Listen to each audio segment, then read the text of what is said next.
Hey, everybody, welcome to another episode of Creators Outlet. Today I'm here with Joey Pineda.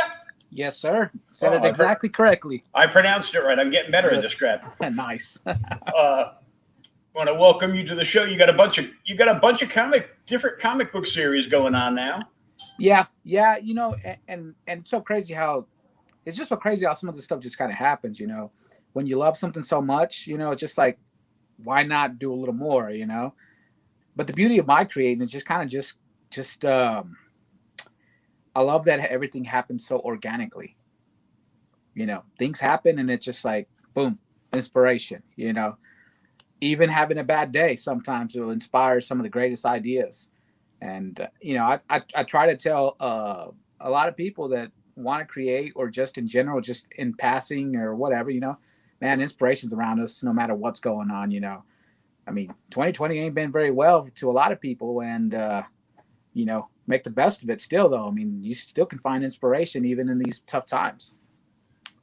I'm inspired now because I got all my toys back. Because back in 2016, I landed in a coma. Now I'm in a wheelchair, and but it's motorized, so I don't have to propel my own fat butt around anymore. So that's fun. And I got, but a really good friend of mine from my last job was nice enough to store my entire comic toy collectible collection plus parts of my real life in boxes. Yeah. Along with a bunch of my mother's and daughter's stuff, and I just got it back the other week, and yeah, I'm just excited. I'm doing unboxings, almost on a regular basis because I have no idea what's in these boxes. I was in a coma when everybody packed this stuff up. Yeah. So it's fun finding. I go, oh, I forgot I had that. Oh, I had two of that. Oh, great. Nice. Well, you got a great friend, I'll tell you that much. Oh yeah, for sure. A great friend. He held it at his house for almost 5 years. So yeah, so I'm excited to have it back and find a bunch of stuff and have my comic book collection all back together and going through and saying, oh, I forgot about this. Oh, I should probably read this because I haven't read this one yet. And dug out some things from the past and found an old issue of Swamp Thing. Not sure which volume, but it was in issue 20. And Joshua Dysart was the author. Okay. And the late great just passed the other week. Richard Corgan was the guest artist on the cover in the interiors. So I do another podcast called Okay Boomer, where we just go through and look and rate back issues. Nice. Gold, silver, bronze, maybe a little bit more modern like this one. Yeah. But because he just passed recently, we're gonna take a look at this book, and so that'll be early on New Year's Eve because I'm old and there's no place to go. So gotta keep it safe, man. Right now, I mean, I'm home a lot, so I'm just like, if I'm not at work, I'd rather be home creating, or at least attempting to create because I'm trying to get back on track because I was one of the unfortunate ones that got COVID. I got COVID right before Thanksgiving, so it's like trying to get my scheduling back on track with my comics and everything. I'm behind schedule on what I would like to be, but you know what? Things happen for a reason, and the way that I see it is maybe what I had originally had planned will be even better, So I just think about it like that and just keep moving. More time to work on it. How you feeling now? You feeling good now? Oh man, yeah, I feel great. With the exception of I have a dry cough that's just lingering. And I try not to cough at work, and I try not to cough in public because people just look at you crazy, and I'm just like, it's just a dry cough. You're not going to get sick from me. Yeah. So, it's like, oh my God, patient zero. But in the same sense, if I want someone to get away from me, then maybe I'll intentionally cough so they can step a little bit further away from me. Because I mean, sometimes it happens, especially if it's somebody not wearing a mask. I'm just like, look, man, I don't like wearing a mask either, but I'm doing it for everybody else's and my safety too. So I mean, every little bit helps. Is the way I Yeah, see it. I got a dry cough all the time with my asthma and allergies, so Yeah, it's just normal for me. But yeah, I was in the hospital and I was stuck in the ER department for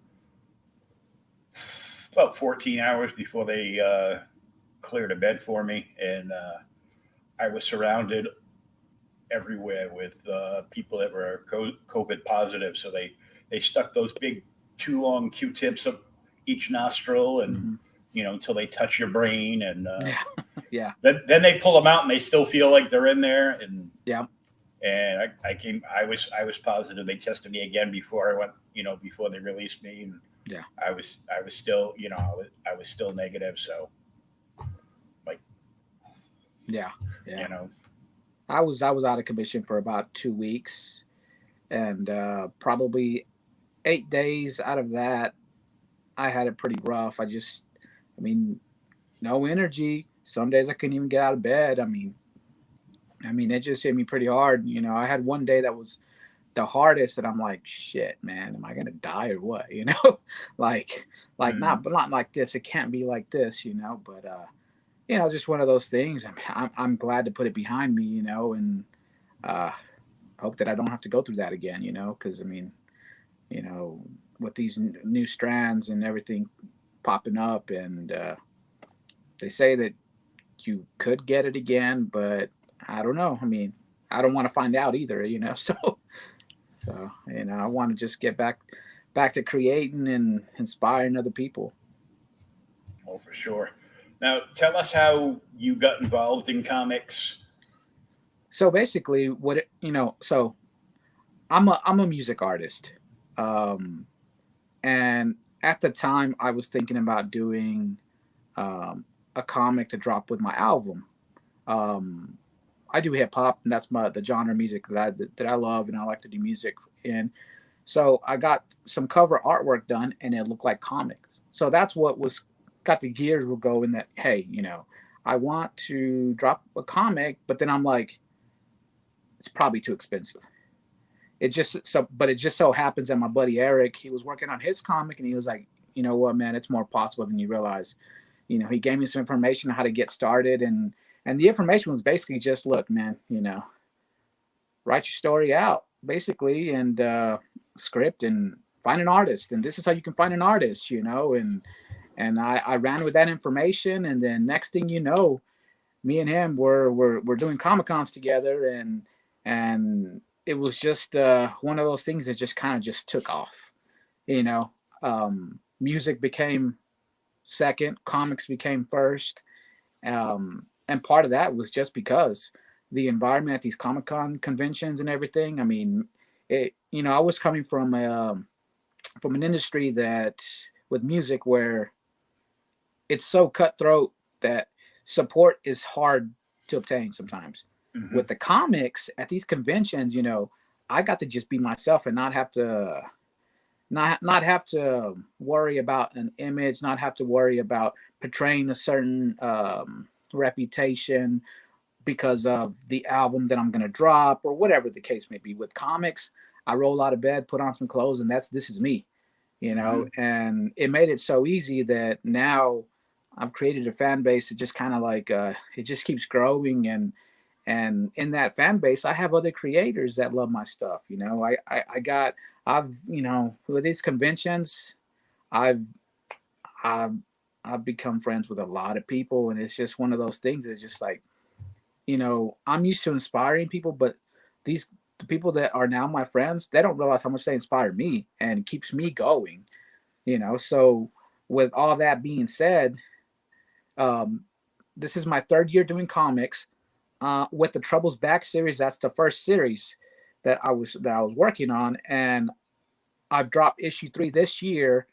Luckily, I have the support from my local comic shop, the Hive, which, man, every time I drop from one year to the next, it just keeps getting better and better.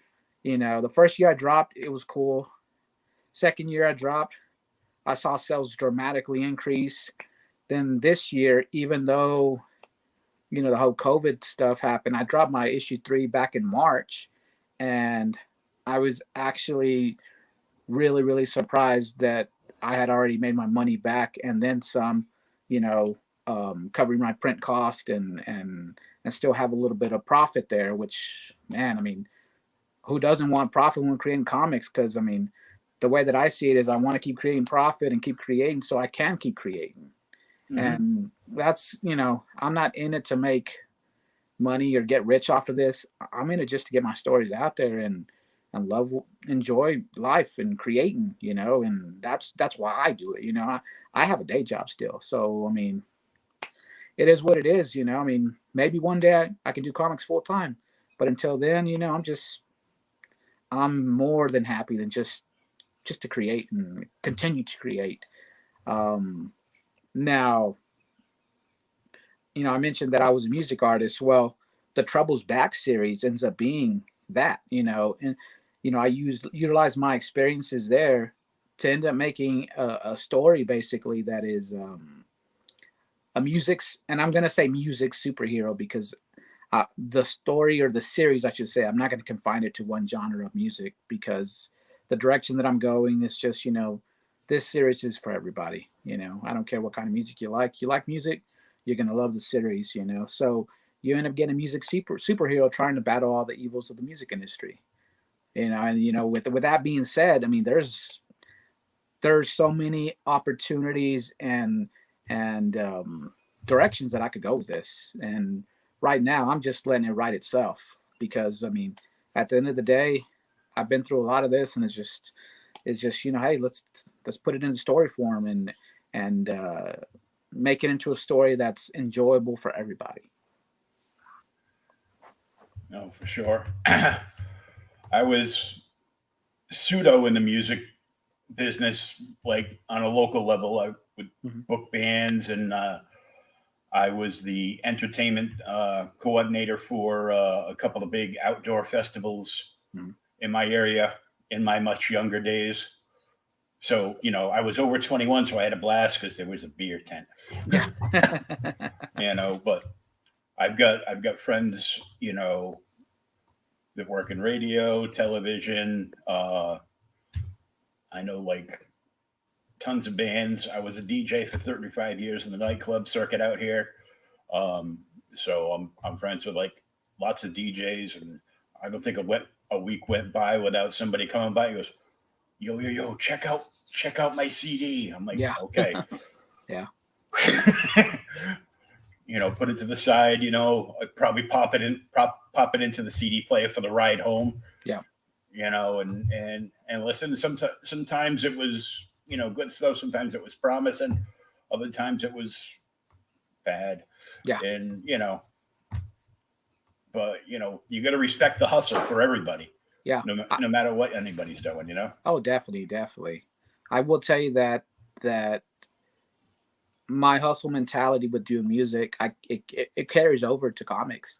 That the way that I see it, and the way that I envision myself is that I want to be like, I want to be like the Master P of comics, where, I have comics on me all the time, and I'm going to travel wherever I can travel and sell you some comics, make you want to buy because one thing about when I explain my comic, my passion just radiates, and I can turn a non-believer into believer, especially when someone doesn't like comics, but they hear your pitch, and I love what I do. And time again, when I think that I'm not sure if this guy's going to buy, but I'm sure going to try, and I just explain, hey, look, man, I love to do this. This is why I'm doing it. And this is what the story's about.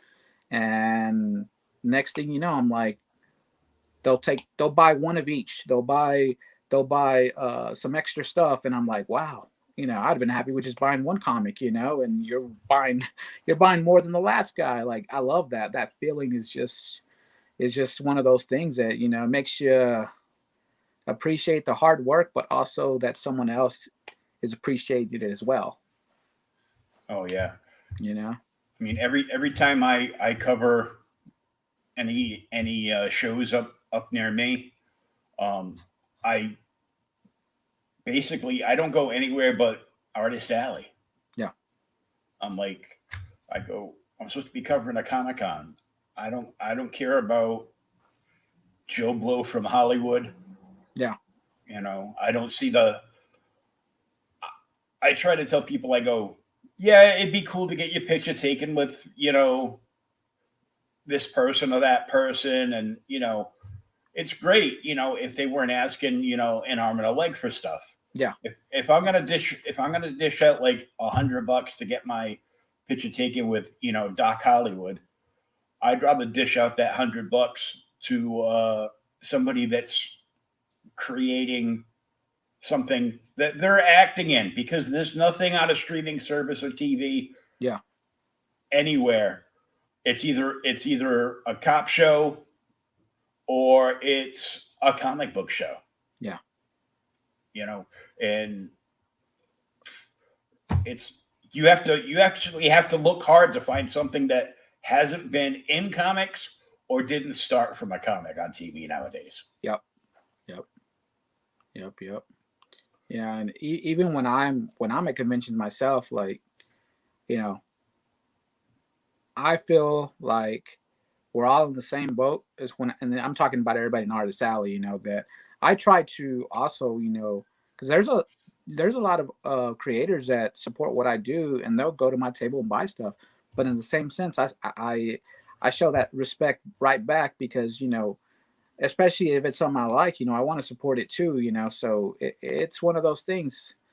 I get support, but I also give it, and that's one of the lost things that I've noticed with some people is they forget to give back, because they don't realize how important it is, to do that as well, because we're all in the same boat, and you just never know what can happen. I've had a lot of opportunities presented to myself that, I quite frankly I didn't expect. I was just literally just being supportive, and next thing you know, I'm getting opportunities lining in my lap that I'm like, yo, I gotta keep at this. I gotta keep at this, And man, I mean, it's one thing to have those strangers support you, but your peers, man, I mean, that's to me that speaks volumes, and Oh yeah. and they truly, especially the ones that know that are kind of doing what I'm doing,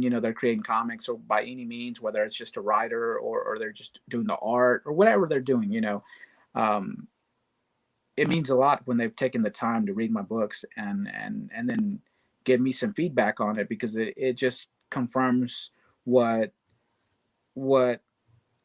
I'm trying to move in, and that's just like continue to grow and do a great job, And I see Danny here commenting, and it's just like Danny's, I got on one of these online Comic Cons, and Danny was on there, and now my book's at the Collective over there in Florida. A good old Texas boy got his comic book in Florida, and that's right now, that's the beauty of adapting, to the current conditions, because I mean, man, my book wouldn't have been, out there had I not done something, whether it's a podcast or an online Comic Con or whatever the case may be, and that's that all those little things just add up, and they make me to keep going and going and going, and now I quite frankly, without some of those things, I think it would be a little harder for me to keep going. So all I can say is just thanks to anybody and everybody that's shown me any kind of support, any kind of love, because I wouldn't be where I'm at without them. Oh, most definitely. Speaking of online Comic Cons, we want to give a shout out to Pops in the Madness. Oh yeah, definitely, this definitely. this weekend we got CromCon 10 coming up. I'm co-hosting on the Saturday. I might pop in on the Friday. Nice. So that's going on all weekend. I will also be posting links so you guys can watch live off the Outright Geekery channel on Facebook, my own personal channel, and try to get them up on my YouTube as well. Yeah.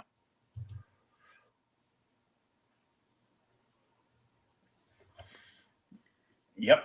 Yep, that's a beautiful thing just to see customers loving indie books right now. You know, I mean, it's one thing to be able to say that you've worked with somebody that's been on the big three, but in indies where it's at right now, and you know, I, I truly believe people are going to find the better stories with indie creators because the minds and the ideas stay fresh, and quite frankly, we're a lot hungrier because we're trying to get our stories out there, and we have to try harder than the next man a lot of times, Mm-hmm.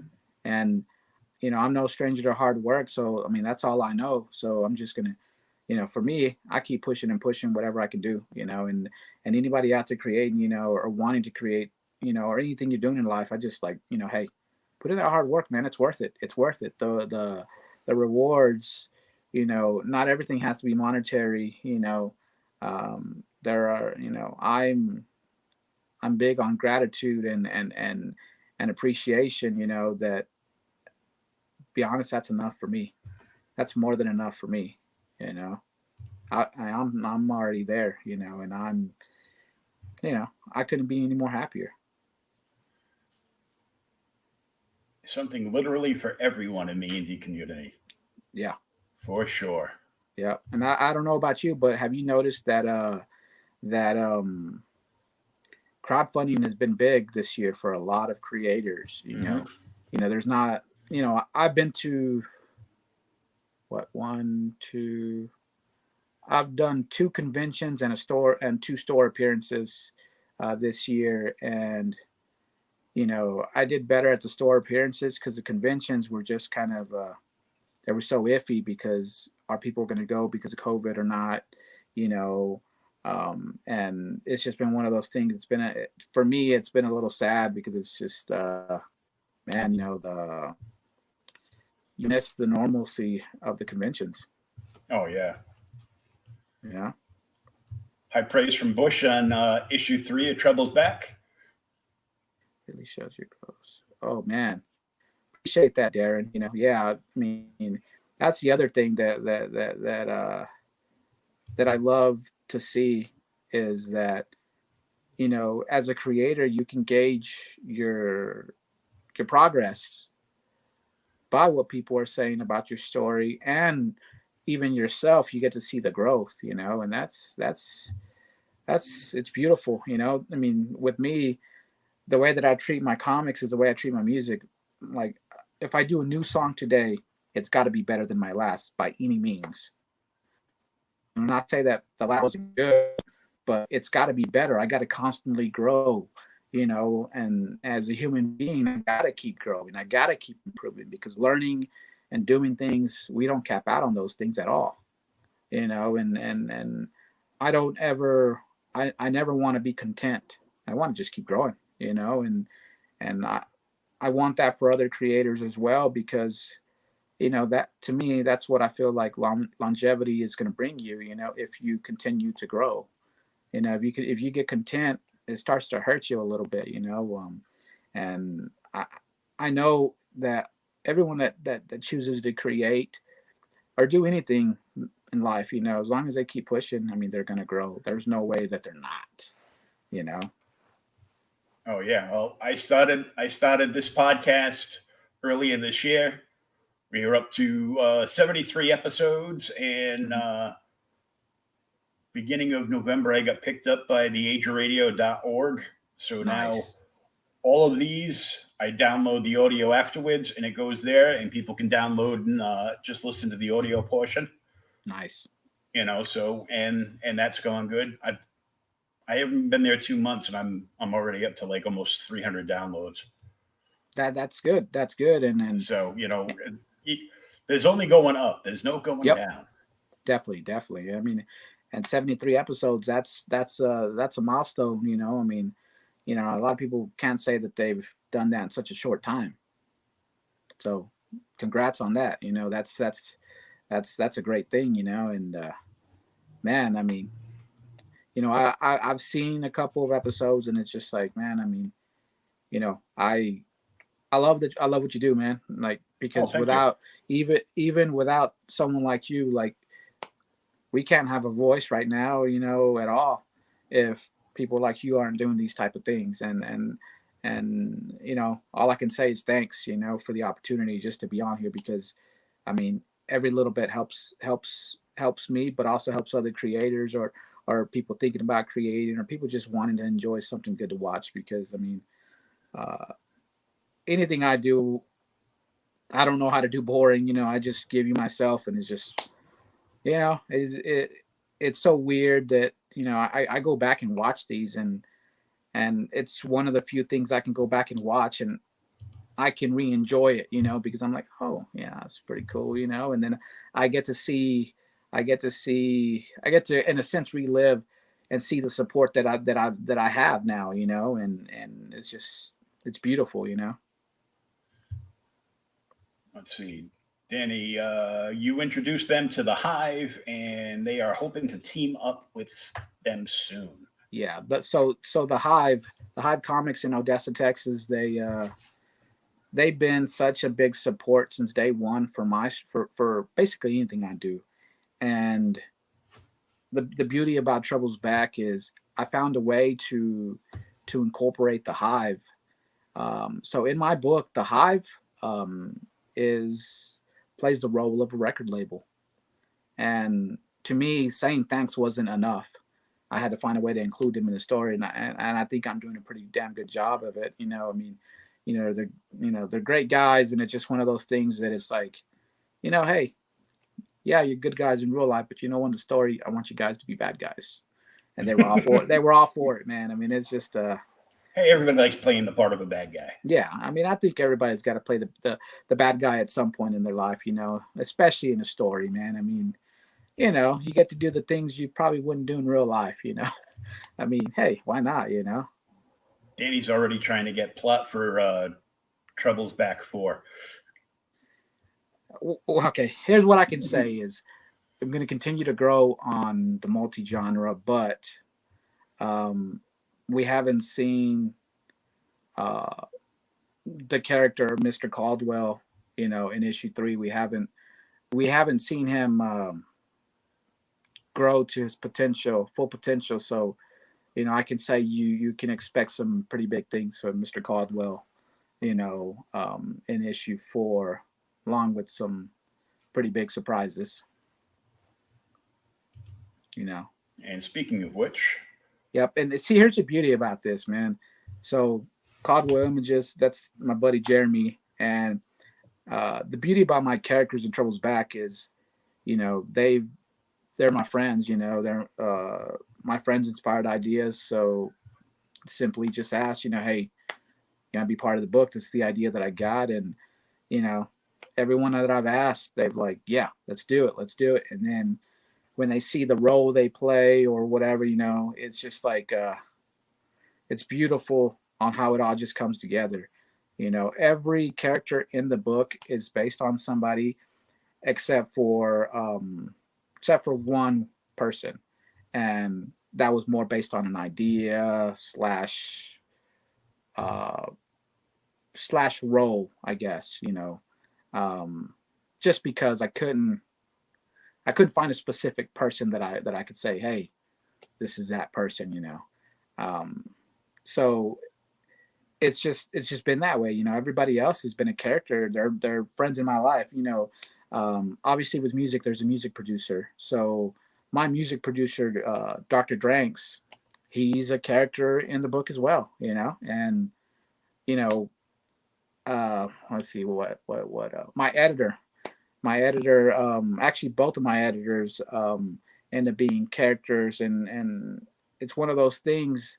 They became characters because what ends up happening is we do a convention or we do some kind of event, and it just triggers an idea, but then also things are happening in their lives that it's just like, you know what, full circle, this could all work. This is what I'm thinking. Hear me out, and then we run with it, you know. And you know, it's just with Trouble's Back, it's been writing itself from experience to my friends, my family, you know, anything that's going on in my life. You just never know when you're gonna see, and I say when you're gonna see it in Trouble's Back, because you'll see it. You know, I mean, you know, even for me, I put a lot of personal details in my stories, because without that, it doesn't feel authentic. It doesn't feel original, you know. But then when you read it, you can really connect to the story, and that's what I want my readers to feel. I want them to feel the connection and want to continue to keep reading, and that's what's been happening with Trouble's Back, Well, I want to pop the image that you sent over to me up on the Yeah. screen here. Okay. And boinky boinky boink. There we go. Nice.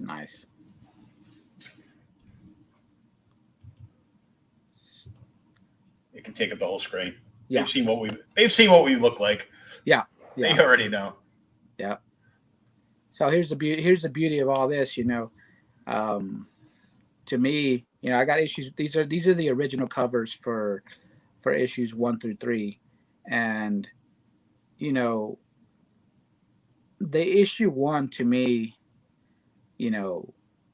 I couldn't reveal what the costume was going to look like, anything. I wanted to be in my natural state, so that people can understand that, hey, I'm a person, I'm a regular person just like everybody else. Mm-hmm. And in this situation, it's just one of those things. It's like, what I got going on in that first cover is I'm at a desk just writing music while there's chaos going all around me, in the world, everywhere, however you want to view that, but then you go into issue 2 and it's more established, and this is where I start to display the hive, and this is where the hive comes in, and you got the 2 characters, and then you got the buddy on the left. He's my editor.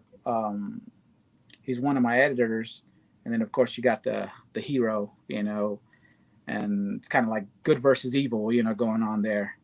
And then the issue 3, I had to, at this point, I had to actually put the hive logo, on the cover, because the hive is such a crucial part of the story now, that it's just like, when people see the hive, I want them to think about the comic shop, but I also want them to think about the story and what's going on in the story, because it's so crazy, and wasn't intentional to do it this way, but whenever people do see the hive logo and stuff, they start to remember, oh, that's the shop, and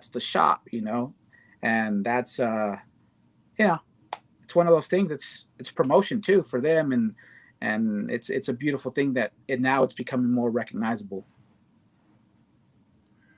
But so I'm looking at the second cover, and the top left, the guy with the glasses and the beard. Yep. Looks a little between Travis Gibb and Chuck Pinot. So this guy's name is Matt Bertrand. I think I said his last name right. He's one of the original owners of the Hive, mm-hmm. And the other guy, the big guy that kind of has like the kingpin kind of body figure, mm-hmm. His name is Melvin Heron or something like that. And these guys were the original owners of the Hive. Now the Hive is under new ownership, which to me, what that means to me is at some point I got to include the new owner of the Hive, in the story. And it's just one of those things. It's when that idea hits me on how to incorporate, I'll run with it, And then it'll be a key issue because it's the first appearance. Exactly. That's the other beauty about indie comics. When you're first starting out, you're gonna have a lot of first appearances, and especially if they're, when people know a backstory about that, it's just, it makes it even that much more fulfilling. Now I can tell you that these covers, all have something different in common with them, and I always got to do something different. That first cover, like I was saying, that was just, to me, that's introduction issue basically, mm-hmm. setting the tone. So that artwork was done by Martin Petrone, which is the artist for the interiors. Now the second cover that was also done by Petrone, but we went with a wraparound cover because I wanted to give more. And being an indie creator, I can't always drop an issue or 2 or 3 issues in a year sometimes. Mm-hmm. So because issue 2 was twice the size of issue 1, and there was to me, I felt like it was a long wait. So I'm like, you know what, standard cover's got to be a wraparound cover. Now issue 3 of the series, this piece is beautiful because it was done by my head editor, Kayla Mendez, and he drew this traditionally. And this is the first cover that I've actually colored digitally myself. You know, I'm a writer first, and you know, I wish I could draw as good as these guys, but I'm not there yet. So, you know, for me, the next thing besides lettering, because I also letter my own stuff, so the next thing that I feel like I could do to be able to do more for my books is color. And that was my first attempt at coloring digitally. And, you know, it's not bad, you know, but it's also one of those, it's a key cover, you know, first cover I've ever colored, you know. So it's just one of those things that not only do I want to grow as a writer, I want to see what else I can, what other roles I can have in my book, you know, because I mean, being an indie creator, it's rough. It's rough when you got to hire an artist because, you know, art costs money, and you know, I've been fortunate enough that the rates that I'm offered are very, very reasonable, and I can afford. But at the end of the day, it would be nice if I could draw my own stuff, but I'm not there yet, you know. And right now, you know, expect Mr. Patron to continue to do my interiors because he's just brought my story to life. And the way that I know to thank him, besides paying him, is to say, hey, look, man, you know, you're the official artist for this series.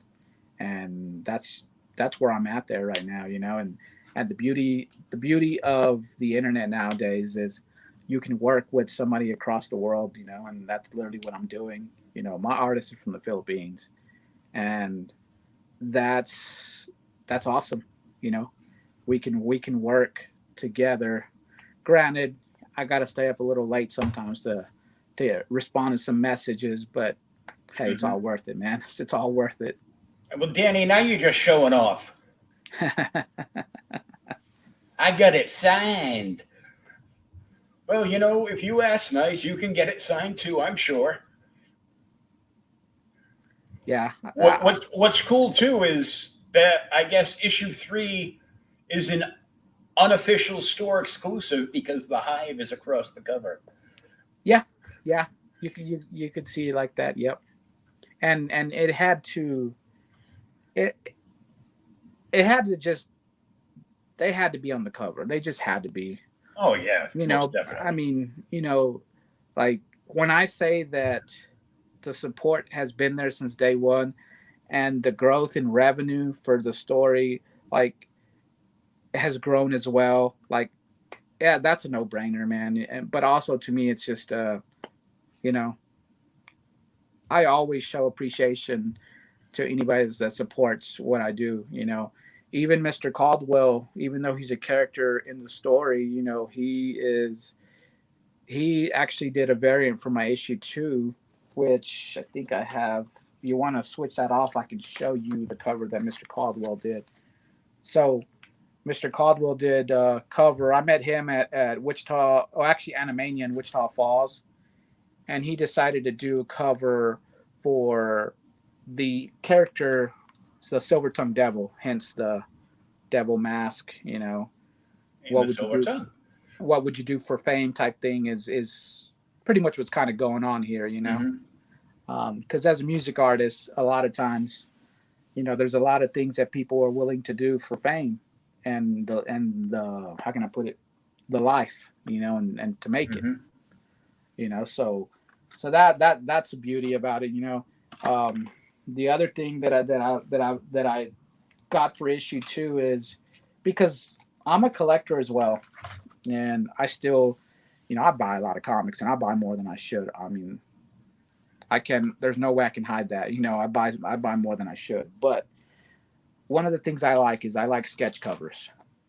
So issue 2, I have blank sketch covers where you get some art like this. Like this art's done by Kayla Mendez, and this is for my wall, my personal wall, of fame, I guess you could call it, wall of accomplishments, I guess, and this I hang up proudly because it's, man, I got a sketch, custom sketch on my own book. I'm like, this is awesome, so I take these to conventions, and a lot of people, other artists, they like to buy those for me just because it's a blank sketch cover, those things, artists love those things, but I've also got carried away with variants because when I buy books, I'm like, man, I love choices, so I'm gonna give my fans choices as well. Oh, I know, but I think nowadays we have, in the mainstream of the comic world, in the main, there's too many, way too many. The quote unquote store exclusives, which there are some stores that do it and they have like great success, like Jesse James out in Arizona. Yeah, he's up to like 330 store exclusives, but he does a huge amount of business. But yeah, a lot of the exclusives like that are, just convention dealers, and that's how they're making their scratch. I just think that they're overpriced, and a lot of the artists are just quote unquote cover artists, and they're fantastic at it. But I'd like to see if they could actually do the insides of a book. Yeah. And I think that's something I've run into where I've seen a dope cover artist, and I would love to see some interiors, but all they do is covers, and I'm like, oh man.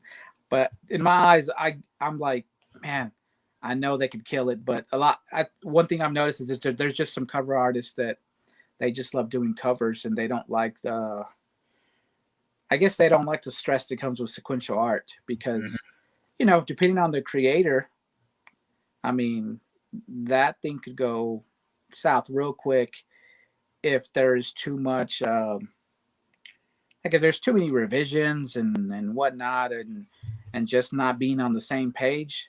Like I could see where that becomes stressful, and a cover is kind of hard to get wrong because there's not.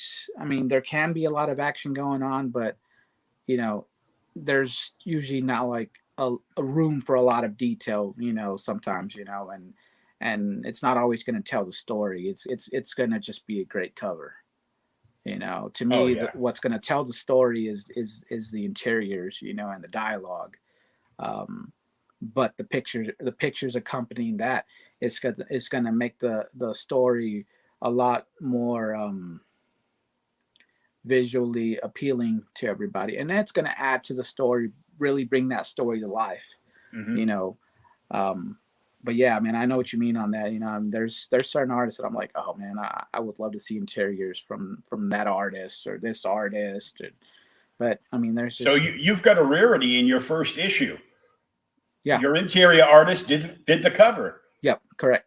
So you look at the cover, you open it up, and it's the same art all through the book. Yeah, and the other thing that I was able to do is on that cover is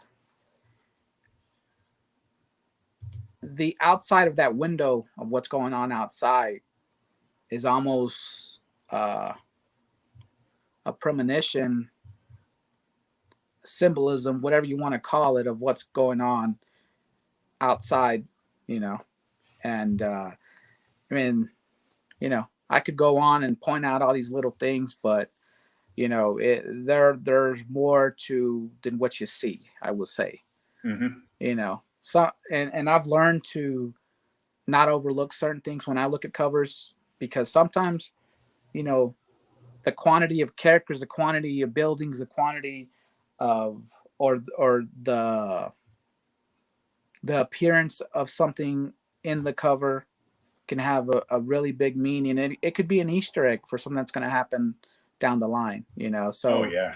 when I get covers made, I do try to hide little stuff in it, you know, that way. If someone catches it, I want them to be really like, oh, and have a lot of old moments, you know, and then go back to the cover and be like, oh, I see what's going on now, you know. Because I Well, mean, you I'm a you fan. you showed off your sketch cover. I do not have my own comic book, but I have a lot of stuff. Yeah. And one of the boxes that I opened up today, I found two original pieces of art. They got a little mangled because people didn't take care of them when they packaged it up, but Yep. I still have them and I can press them out, so it's not an issue. I have this one of the evil angels from the Doctor Who TV series by Craig Russo. Oh, nice. Nice. And I put it over here. I'm like, that's not it. The first Rhode Island Comic Con out here. I was just wandering around Artist Alley, and I met the late great Alan Bellman from Timely Comics and Marvel, and got a history lesson from him. And right next, the table set up right next to him was Ken Hunt, who did like a lot of Batman stuff, and he had a print that he was going to sign for me and sell to me, and then somebody else walked up and he had a brain fart and he sold it to them. Oh man. So instead, for a phenomenal deal, as the Joker fan that I am, I got this original pencil piece. Nice. That Now, he drew of the Joker. Now, did he draw it there on the spot, or you already had it drawn?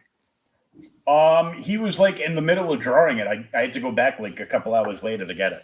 Oh, nice. That's even better. You know, I mean, I love pieces like that when I go to a convention and I can buy something that somebody's currently working on. You know, I just kind of can't turn that stuff down sometimes. Yeah, I would like to have the money someday to get that inked by somebody I know, and and kind of finish it off with just some, not a lot of color, but a couple of just like highlights. Highlights, yeah, highlights. Yeah, that would look pretty cool. And I've got a lot of sketch covers that I've gotten. I went to a local shop that was having like a coming out party for when Marvel got back the Star Wars franchise, and they relaunched the series. So this guy ended up having like 7 different indie artists there. So I ordered one sketch cover off a guy. Got it in the mail like 2 weeks later, of Obi-Wan on cover of Star Wars 1, and nice. Another guy who was doing a very David Mack style of painting. So it was very like Japanese brushstrokes. Yeah. So I bought like 3 different covers off of him. Oh, nice. So I mean, for me, that was back in the day, when I was still, DJing, 6-7 nights a week and making some good scratch. And I was like, walk out the door. I go, he goes, oh, what'd you get? I go, oh, I got this, with all my friends. You got this. He goes, wow. How much did you spend? I reach in my wallet. I go, well, apparently I spent $400. He goes, when's the next show you're going to? I go, it was going to be at a local signing at a shop up in Boston. I don't think I can make that one now. I'll have to skip around, but yeah, it happens. I mean, I find myself times where I probably end up spending more than I should. especially when I'm at a convention to make some money. Um, it happens sometimes. You just there are certain things you can't turn down, and then there are certain things that are just like, oh, I got to get that. I got to get that commission while I'm here. And man, I mean, there's just it happens. I've probably done that more times than I should, but at the end of the day, I left happy, and I do keep my money separate from what my own comics to my spending money, so that way I can actually say, look, I made money, but I spent a lot of my personal money. So but I'm also a big toy collector as well, so it's just Yeah, that. I can see some figures up on the back wall. Yeah, I got the entire action figure set from Batman: The Arkham Knight. I got all those, and then I'm a big wrestling fan, so there was a convention where uh, these were they were the WCW NWO action figures, and they had a couple of the ones I actually wanted. So I was like, I got to get those. So I got me a Sting, I got me a Conan, I got me a Hollywood Hogan, and then a Goldberg. I just those I can't even take out the box because I'm just like, oh man, those are just so cool. They got to stay looking pretty like Man, that. I can't take anything out of the box unless the box got mangled. That's where you accidentally will bang the box up, and then you have a reason to open Oh certain no. things. Sometimes, Danny, I'm actually not in Rhode Island. I'm in Massachusetts. I actually grew up in Rhode Island until I was and I lived there till I was about 23, and I've been in Mass ever since. So, but I'm fairly close to the Rhode Island line. I'm only like about a half hour 45 minutes away. So it's nice. it's nice and close. Nice. So tell us who inspires you musically and artistically on the comic book side. On the music side, um, probably I want to say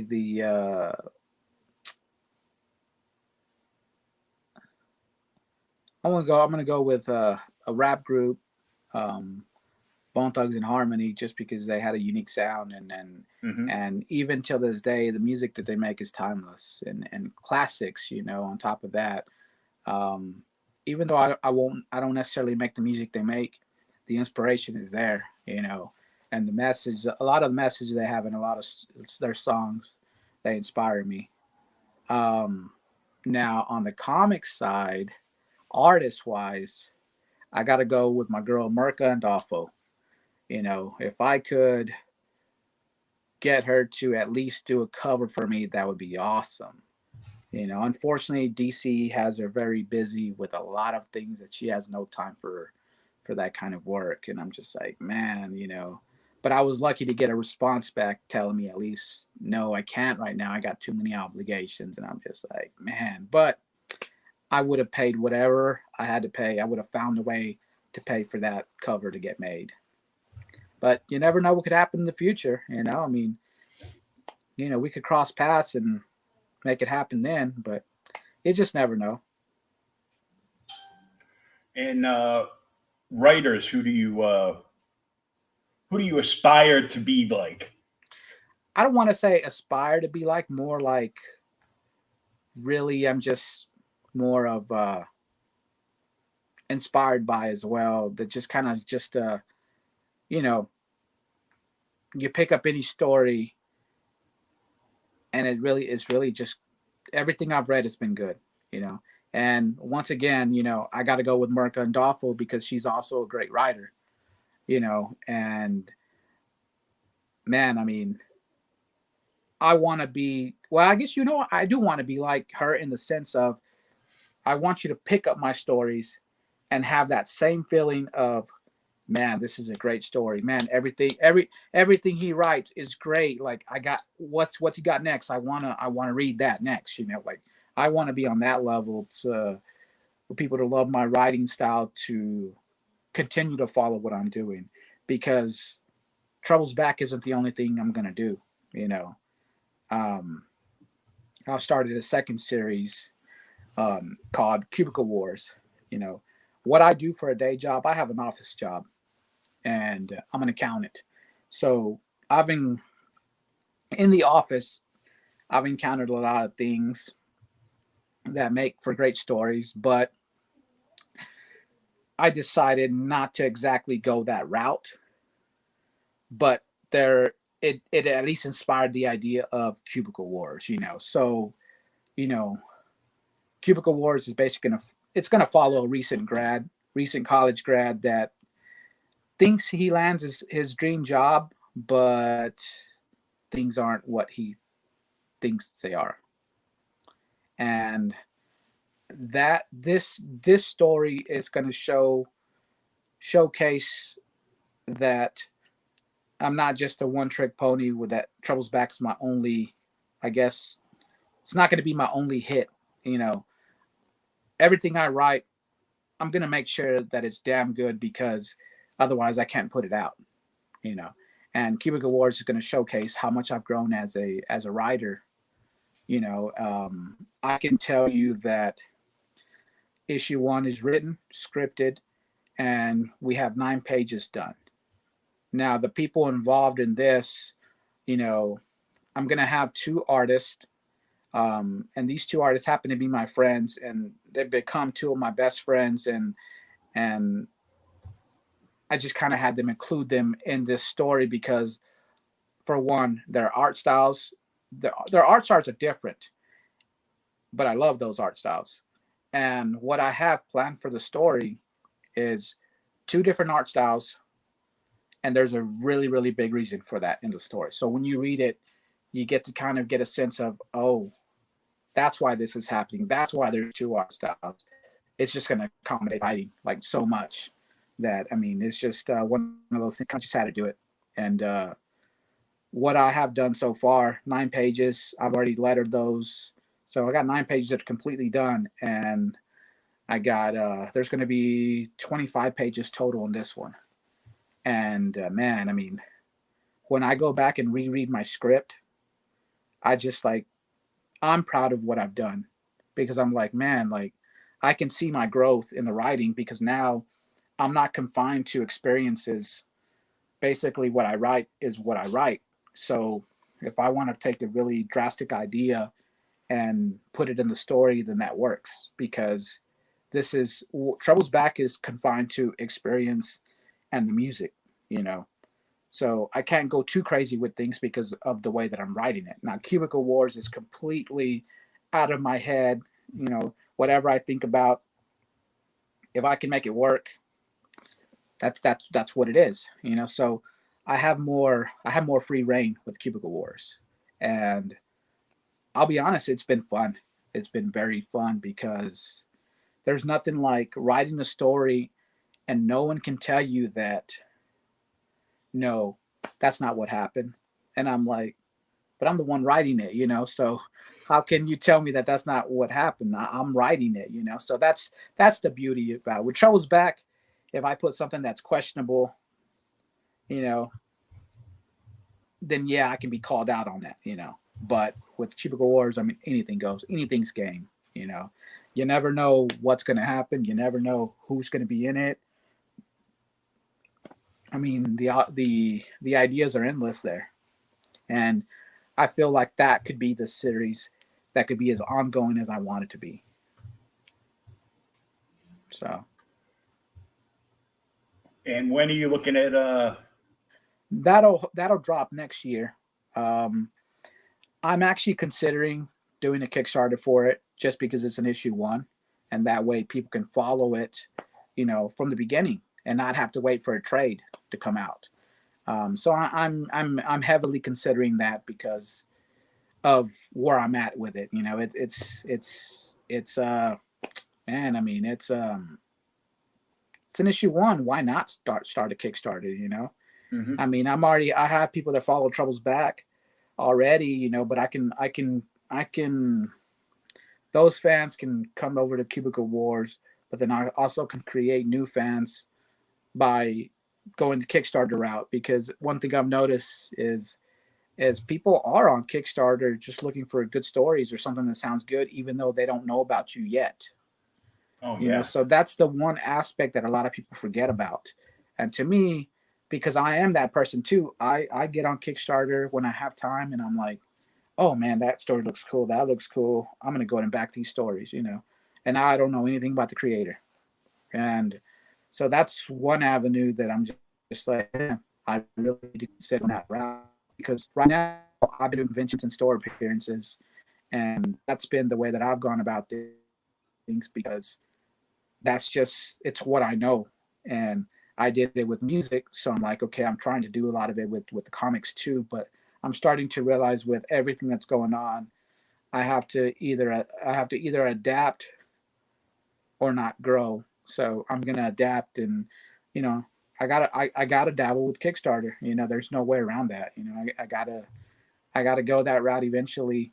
You know, um, but I'll be honest, it's a lot more. To me, it's a lot more fulfilling when I can meet the people that are buying my books, and I can have a chat with them. Um, so I love hand-to-hand sales a lot better than just selling online. Um, but in this time and age, online is it's kind of where it's at as well. So you got to cater to both. Yeah. Codewall says Kickstarters are awesome, not just books, but variants, prints, and etc. Oh yeah, yeah. I mean, there's a lot of times I've spent more than I should because some of them packages were you just kind of can't, you know, you throw some trading cards in there and some unique stuff that you normally don't see, and I'm like, yeah, you got me. I will take all of it. so, Yep. so you know, My problem is I forget that I bought something on Kickstarter yeah, because everything's like a 30-day turnaround, and then I'll turn around and my bank account will be like zeroed out, yeah, and I'll be yeah, like, yeah. I try to limit myself because that could get out of hand pretty quickly. yeah, I got nailed. I've actually had to force myself that uh, I'll I'll do something to help promote something that looks Yeah, good. If I don't know the person, I want to get them yeah, in front of the audience. I get I got followers on. I got a bunch of followers on IG and Twitter and yeah, here and there and everywhere else. yeah, And I try to spread the word through this. And now I've got Age Radio yeah. .org where uh, you can download the audio version of episodes from 40 on up. Nice. Yeah, I mean So that's a it's I try to do what I can where I can. Sometimes I have to buy I have to settle them and get like the digital version, and yeah, yeah. because I'm because I still want to read it. So yeah. I'm big on the barter system sometimes too. You know, I mean, you know, sometimes if it's not trading book for book, you know, sometimes it's like, yo, you know what? I'll letter your comic if you give me a copy of it. You know, like, I mean, I'm no stranger to that. I'll put an ad in my book if I get a copy of your book. You know, I mean, I'll do. You know, I get it. You know, sometimes anything to help each other out sometimes, and it doesn't always have to be making the purchase. Sometimes it's just a matter of I'm going to help you get the word out. You know, and whatnot. You know, and I get it, man.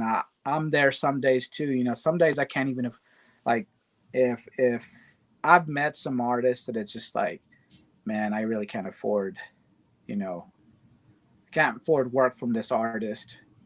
What can I do? Is there anything I can do to help you? You know, and sometimes there's some we can work out, and sometimes there isn't.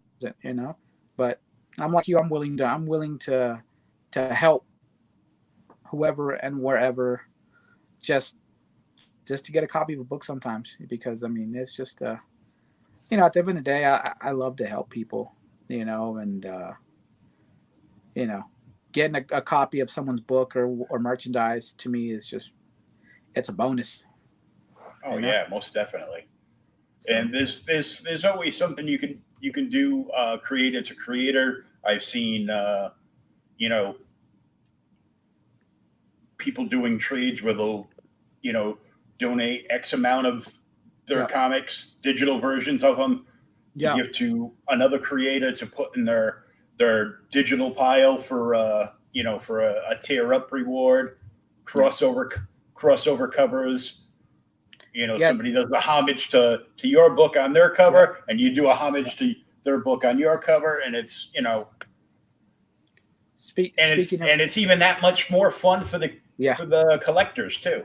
Speaking of that, brings me to something else. Is so I mentioned earlier that my buddy Eric, that he has a story called Blood of Gods, and he's the one that I feel like opened my eyes to make me realize that, hey, this is more possible and affordable, that you could do it. So we're at this point now, me and him, that we're going to do a crossover between our two series, and we're laying down the legwork for that already. And I'm going to tell you, man, people are in for a great treat, because the way that we're making it work is just one of those things that it's organic, and it's going to be a beautiful thing, because, you know, he's on the fantasy genre, you know, I'm on the superhero genre, you know, making those two work together. And that's it's a little bit of a task, but we've figured out how to do it. And man, that's, even though me and him are going to share costs like on creating it, but it's also, to me it's a telling him thank you that we're going to combine these together, man, because we started together, and we're going to come back full circle and get back together to get this story out, you know. And it's man, I'm really excited about that, because, you know, me and him are one of the, I'd like to think we're pioneers in our area, because there really wasn't comic creators, you know, trying to do anything locally. You know, the only other person that we've met was Terry Mayo. He did the Wicked Righteous. Yep. Yeah, I know Terry. Nice guy. He's a great guy. When we met him, he just inspired us even more. And he's from the area. He just happens to live in like San Diego now, you know. So that's, you know, that was beautiful, you know. We have a little joke between us, because when he had a store appearance, me, Eric, and Terry, we happened to all be wearing a gray hoodie. So now we're the gray hoodie gang, you know. So it's so cool, man. We didn't realize that there was already somebody.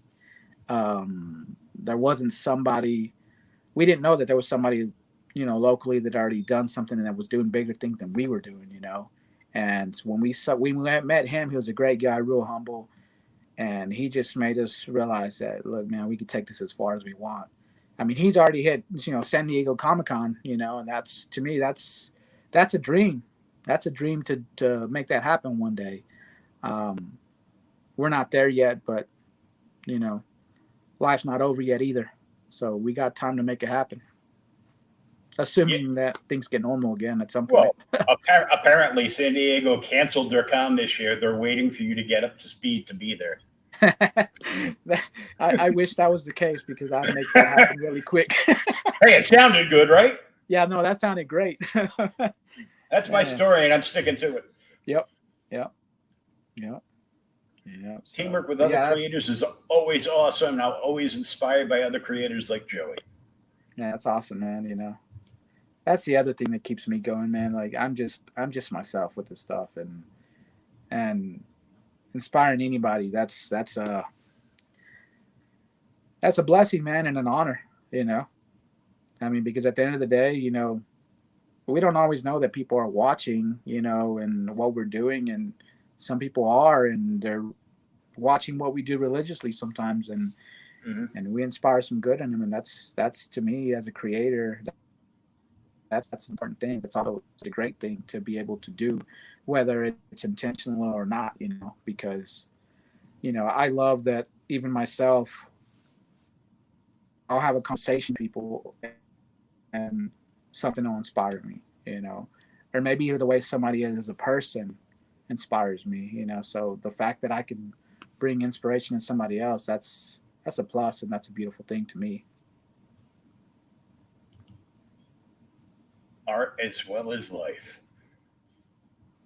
I appreciate that, man. Appreciate that big time.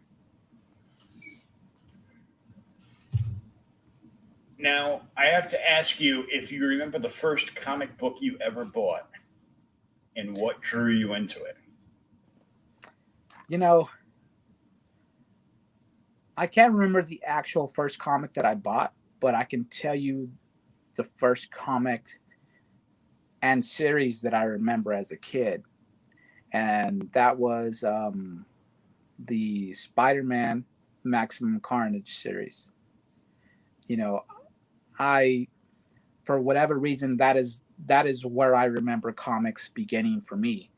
Um, I don't think that's the first comic that I bought, but that's the first one that comes to mind all the time. Growing up, my grandmother would give us some months she would give us $1, and some months she would give me $5. You know, it just depends on who's around and who didn't collect their cut for the month. You know, Hmm. so she would give us money.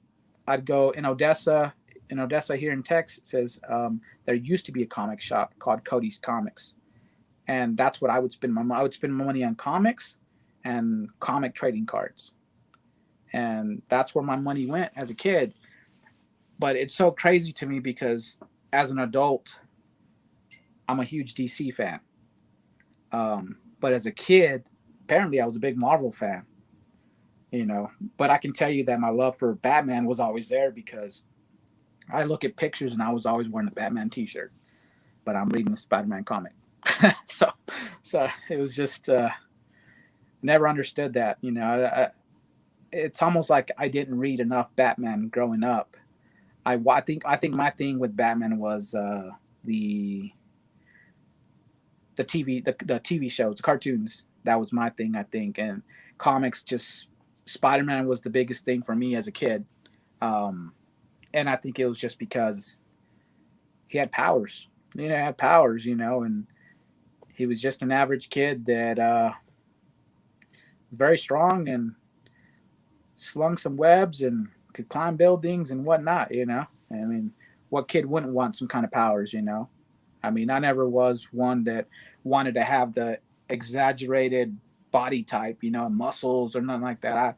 You know, I would have loved to have powers and just be a toothpick. You know, I'm cool with that. You know, you know, I mean, it's powers of powers. You know, I mean, I don't feel like you have to be muscular to have powers.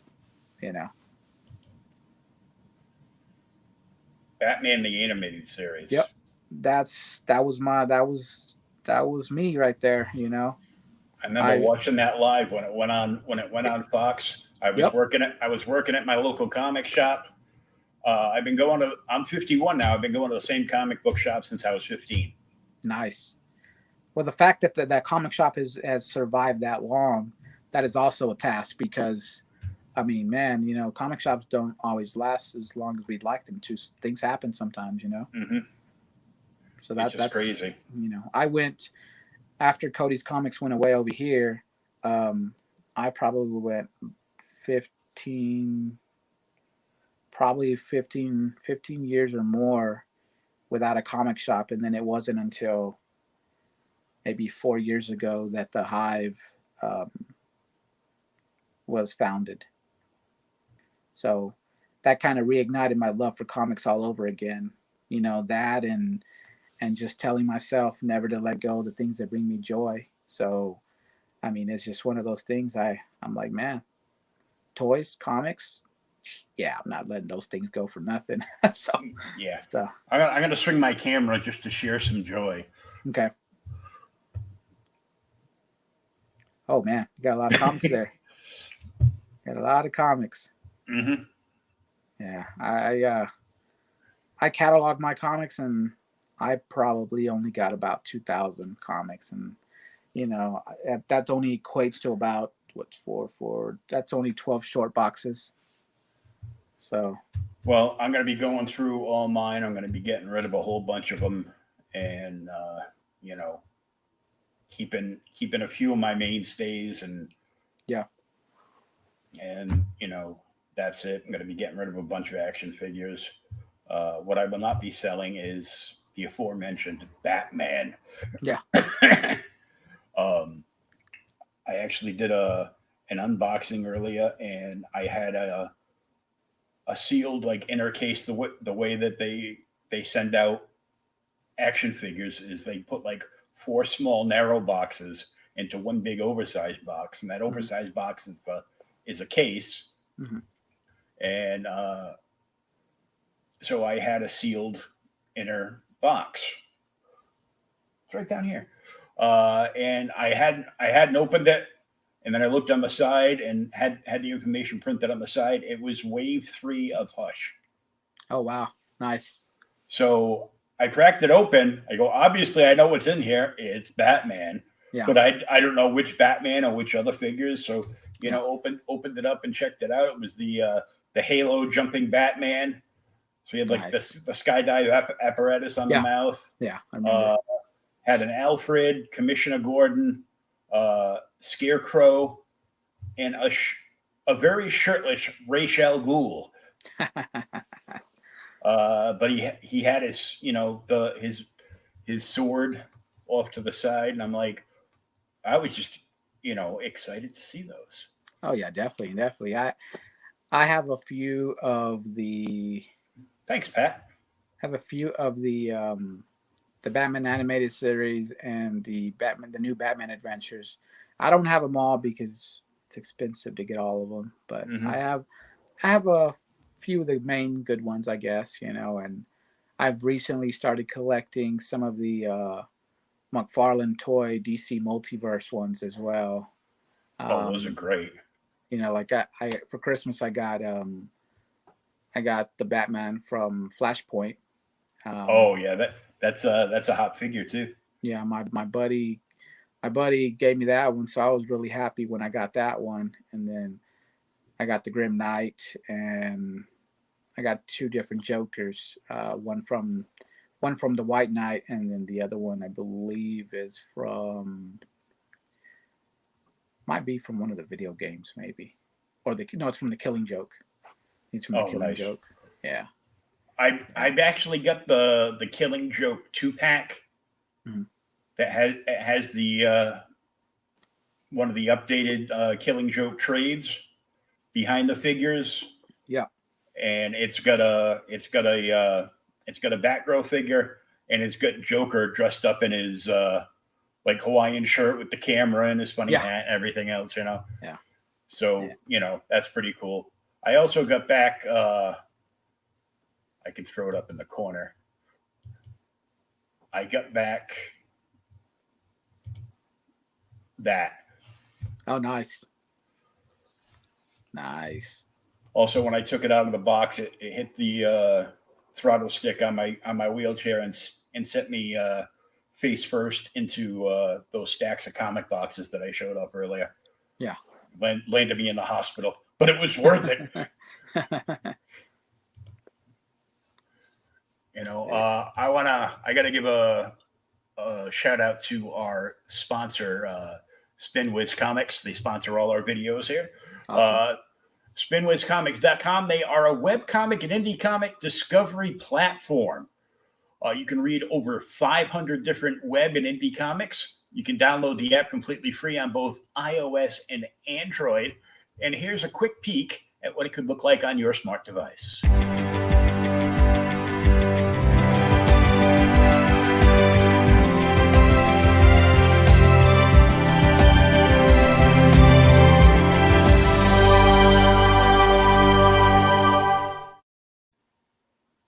Nice. It's nice. Good stuff. Yeah. Download it on your phone, and you know, if you're on a trip someplace, you know, stewardess keeps interrupting your movie, your in-flight movie. Just open up the app, just start reading comics. Or if I get bored at work or I don't want to work, I'll just pull out the app.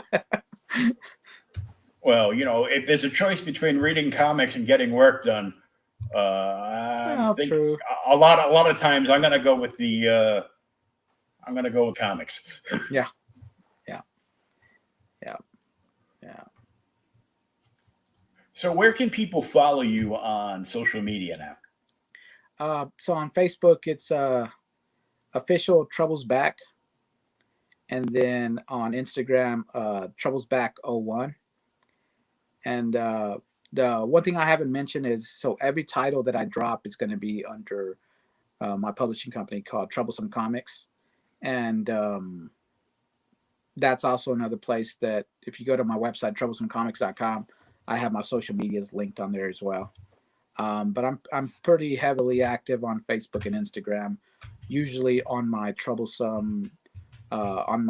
Back comic page and my Troubles Back on Instagram. So I mean, I'm pretty active. If you ever want to drop a line or just get in contact with me, those are the easiest way to get in contact with me, because I mean, I'm always trying to promote my stuff and promote other people's stuff, and you know, drop me a line and I'm gonna see it because, well, I'm already there.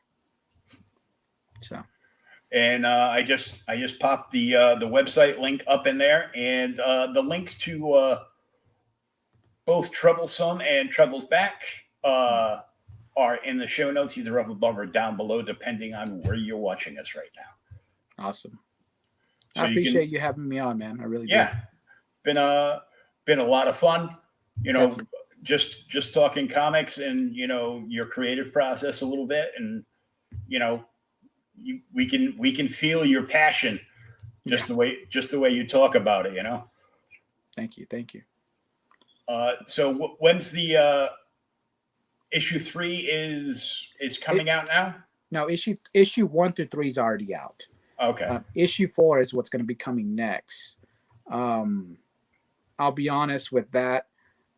All my plans have been derailed this year. So, I mean, I was fortunate enough to drop issue 3 this year. So that's a win. That's success to me. So issue 4's got to drop next year. Issue 1 of Cubicle Wars has got to drop next year. And I am also working on I guess you could call it a handbook, I guess. The one thing that a lot of people ask me at conventions or even online is how I got started, or what do they got to do to get started doing comics. So I'm writing a book explaining my journey and my process and how I went about things, and where they can find more information as far as, like finding artists and whatnot, and, maybe, and some of the common applications that people use to create comics. I'm creating a handbook because when I do any kind of appearance or show and someone comes up to me and says, "Hey, I want to create too, but I don't know where to get started," I don't want them to leave empty handed. So I'm going to have a handbook for them. And that's like just like a great idea.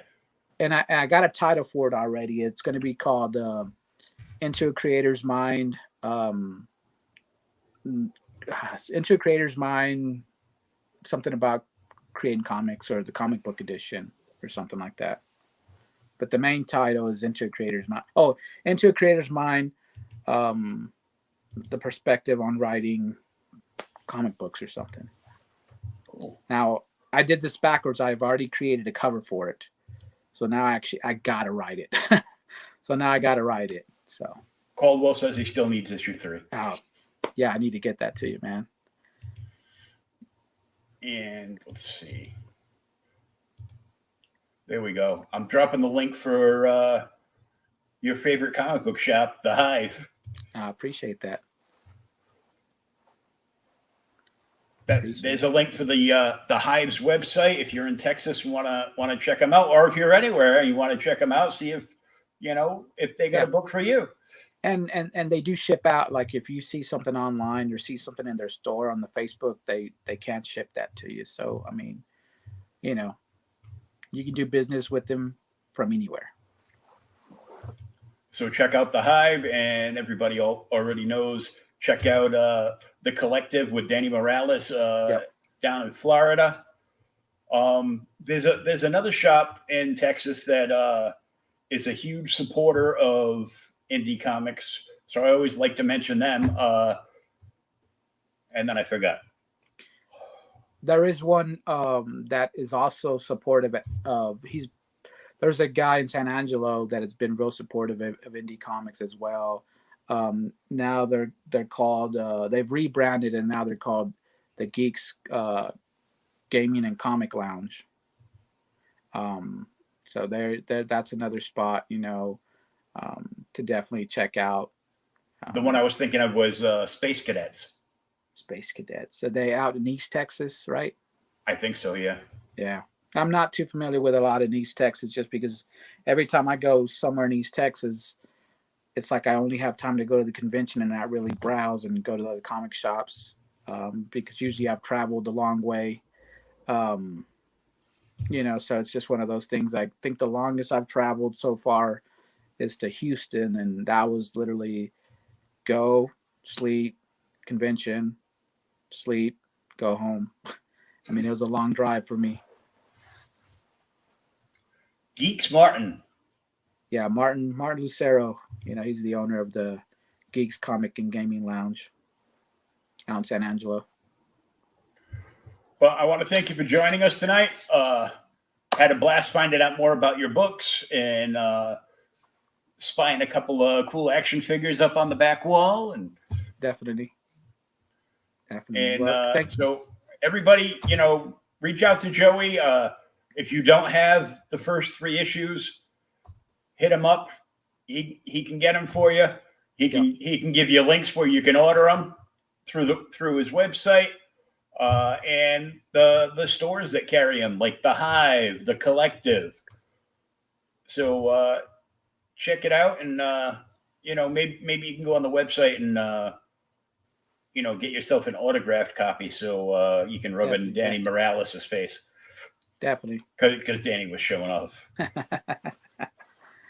Yeah. The one thing I like to do is whenever I do sign books is I do like to personalize them. So if you want them personalized, let me know and I'll write something nice in there beyond just the autograph. Yeah, I came across one of the first indie comics that I bought at one of the old Boston Comic Cons. That was, the guy personalized it and signed it to me, and I'm like, I'm glad I bought it. It was an entertaining read, and